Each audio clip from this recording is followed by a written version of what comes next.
as they might. Well, into this scenario came Philip of Macedon.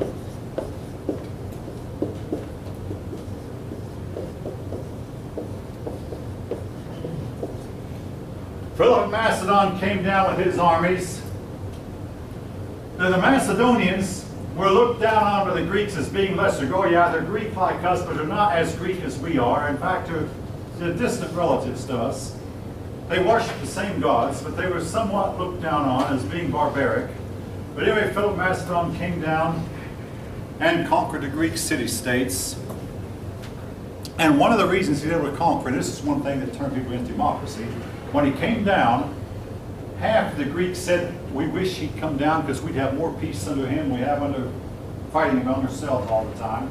So half the Greeks were in favor of him, and the other half were not. I mean, a great Greek orator named Demosthenes tried to persuade the Greek people to fight him. Half of them wouldn't. And again, this is one of the things that gave democracy a bad name. Anyway, Philip came down, conquered the Greeks, and they were united for the first time, perhaps since Homeric times, if they were even united then.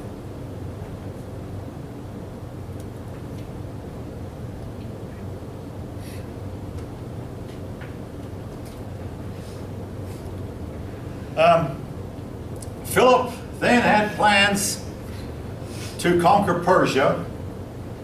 I mean, he believed that he could conquer the world. In the meantime, he had a son named Alexander. Now, folks, there was a documentary made a few years back, The True Story of Alexander the Great. On occasion, I have shown this documentary, but I've been told that showing things like this in a college classroom is illegal. So I didn't bring it with me this time. But it shows that Philip, every time he conquers somebody, he'd marry their princess to help guarantee that they remain on his side. And one of the women he married had a son named Alexander. Now, I'm going to tell you this the way the documentary told it. Philip one day peeked through the keyhole of his wife's bedroom and saw a huge serpent engulf his wife. So he was very disturbed about this, and he went to the oracle at Delphi, and the oracle said, "You will not be the father of the son she has. Zeus is his father. Honor Zeus with all your might, and as for the eye that you used to peek through that peephole, you're going to lose the sight of that eye." Within a couple of years, Philip lost the sight of his eye from a battle wound. He struck in the eye, and his right eye was put out. So he lived the rest of his life with only one eye. Now, folks, again, I'm giving this to you in raw format. You can make up your own minds what you believe about it. Alexander then went through his life believing that he was not really the son of Philip, that Zeus was really his father. And in fact, an oracle in Egypt actually told Alexander, "Your father was not Philip, your father really is Zeus." Anyway, Alexander grew up. When Alexander was about 18 years old, he was given command of an army under his father's watchful eye.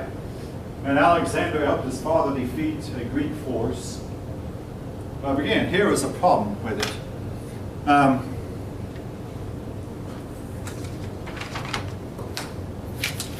The Greek armies joined like so. But here is the army, the distant army of the Thebes. Here is the Athenian army. When the Macedonians started to feel like they were losing and began to pull back, the more disciplined Thebians stayed in formation. The less disciplined Athenians began to follow the retreating Macedonians. Alexander said, "Hey, there's a break in the line." So he went right smack for the break in the line. And again, this was a big problem you had with hoplite battle. If you could get the line to break, you could defeat them. Alexander saw the break in the line, had his men hit him on both sides of the break, and defeated the combined Athenian and Theban armies. Well, Philip of Macedon was killed in a drunken brawl. There have been rumors that have gone all down through the last 2,300 years that Alexander took part in his father's death. These rumors cannot be substantiated. We do know that Alexander did not really like his father. For one thing, Alexander's mother was not a native Macedonian, but was a foreigner. And the law was that if the king had a son who was a wife by a native Macedonian, that son was to be the heir. Well, when King Philip had a son by a native Macedonian woman, Alexander realized, hey, this is going to be the heir and I'm not. Anyway, whether Alexander had his father killed or not, we may never know, but his father was knifed in a drunken brawl. Alexander went up and pursued the man who had knifed him. They caught him and killed him right on the spot also. Alexander took the throne. Well, the Greeks were overjoyed, thinking, he's young and inexperienced. He doesn't have the ability to command his father had. They didn't realize, hey, they were facing the greatest military mind of all time. The Greeks immediately revolted. Alexander crushed the revolt by taking on the city of Thebes first of all. And he annihilated every Theban and destroyed the city and burned it to the ground and said that nobody will ever live here again. After that kind of treatment, all the other Greek city-states lined up and never rebelled against Alexander again. Once Alexander had Greece under his control, he fought a few of his neighbors up here, winning every time. Then he began to take up the project his father had taken up to go and conquer Persia. Well, I forgot to mention, Alexander the Great was a pupil of Aristotle. Socrates taught Plato, Plato taught Aristotle, Aristotle taught Alexander. In other words, Philip wanted to have the very best teacher that there was for his son, so there was no better alive, no better around than Aristotle. And as some movies depict Aristotle being the wise philosopher who lived in a cave and would come out of the cave long enough to teach Prince Alexander.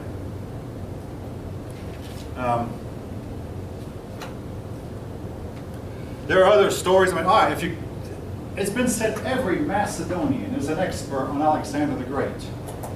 You go to Macedonia, you'll hear a story that Alexander once went with his father to buy some horses. His father promised to buy him a horse, and Alexander saw this just magnificent horse that nobody had ever ridden. And Alexander said, I can ride him. And his father, oh no, you'll get hurt. I can ride him. Alexander noticed this horse was afraid of his shadow, so he turned the horse toward the sun, got on the horse, and rode him. And his father was so impressed, he said, son, Macedonia is not big enough for you. You need a bigger kingdom than the one I can give you. The father bought the horse. The horse's name is Bucephalus, and Alexander was to ride Bucephalus till the day he died. And if you go visit far out to the east of Macedonia, there's a city called Bucephala, named after Alexander's horse, the place where Alexander's horse eventually died.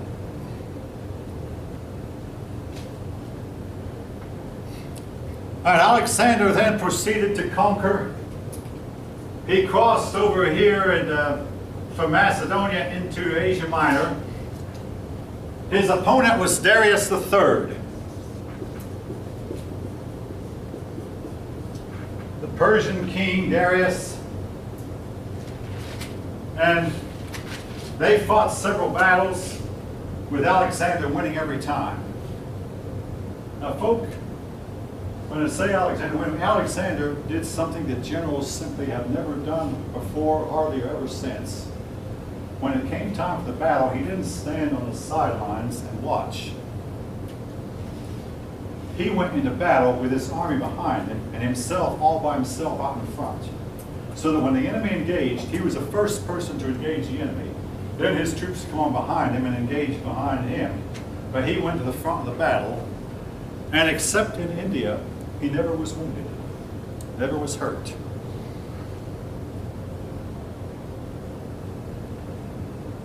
He never lost a battle except perhaps in India, even though something went wrong when he got to India.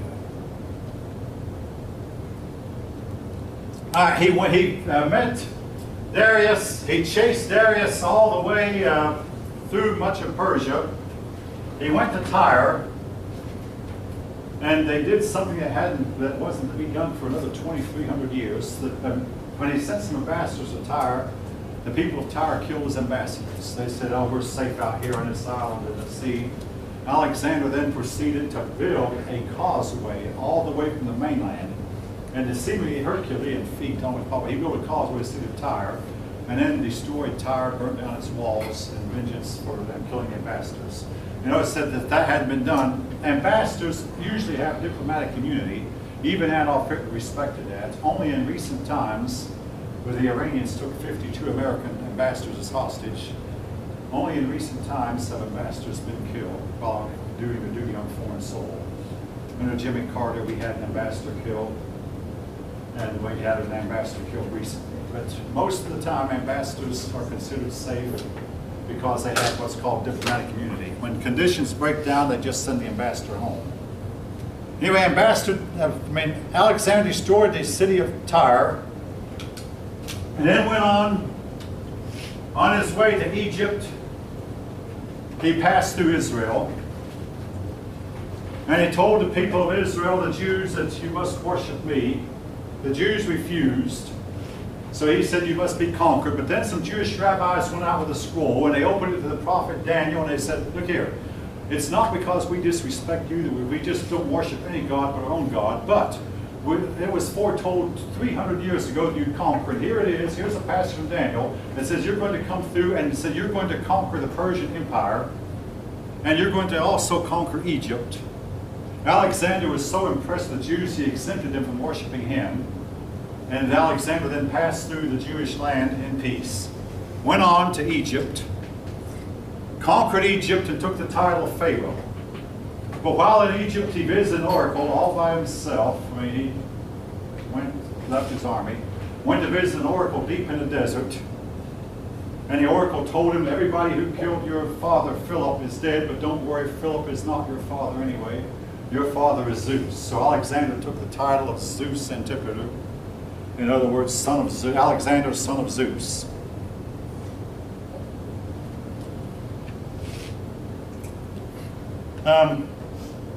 Alexander then left Egypt, went on to the city of Babylon, and eventually Darius III was killed by one of his men. Now, I had a Persian man in my class said that Darius III really was the second greatest military leader of all time. He just had the misfortune of having to be opposed by the greatest military leader of all time. That Darius really was a capable military leader. I could feel sorry for Darius III, except for one little incident. He hired, you might say, a consultant to ask the consultant, how can I defeat Alexander? And the consultant said, well, to defeat Alexander, you need to hire professional soldiers, hire them from anywhere you can get, and pay them half your treasury. Darius hacked his consultant to pieces. So, well, this consultant gave really sound advice, which Darius should have listened to. Who knows? History might have been changed if Darius had hired professional soldiers from India and paid them half his treasury, or hired professional soldiers even from Italy, anywhere he could get them, and paid them a higher wage. But Darius hacked his advisor to pieces, and the result was Darius wound up being killed by his own men. Alexander then became the king of Persia also. He was the Pharaoh of Egypt. Not content, he kept moving on eastward and farther eastward. He went into what is today India. He initially defeated an Indian army.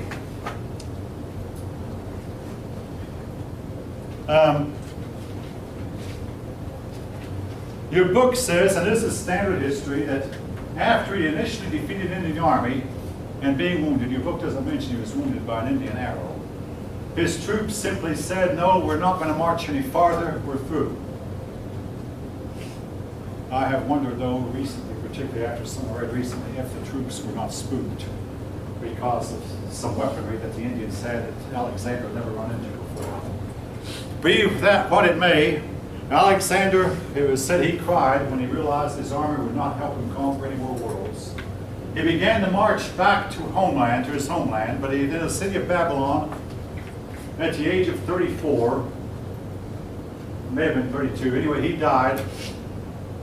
We don't know what he died of. Some people say he died in a drunken stupor. Others say he died of a disease. He caught pneumonia. Others say he died as a result of wounds he received in India. Maybe it was a combination of all those. But he passed off the scene, and when he did, his body has been lost to us. And I say this tongue-in-cheek because recently they found a tomb that might be the tomb of Alexander the Great. Now, Philip's tomb was eventually found after being lost for generations, actually more than 2,000 years. We eventually found it beneath a hill, or that mound was artificial. We found Philip's tomb and actually found his death mask and what remains of his skeleton. But the death mask was made of gold, so it was in a remarkably good state of preservation. Alexander's tomb, Alexander's body, has never been found. Alexander had little interest in marrying women. He finally married a Persian woman, and by her he had one son. Well, his generals then, once he died, killed his son and split the empire among the four of them, with one general inheriting Egypt, another general getting Macedonia, another general getting Syria, and another general getting what was left of Persia. But his empire was scattered among his four generals. And what happened to the Greek world after that was what we call the Hellenistic kingdom. The word Greece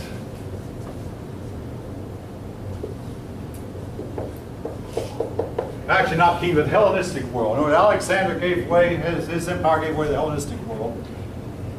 The word Hellen has to do with Greece. But we'll take up with that next time. Before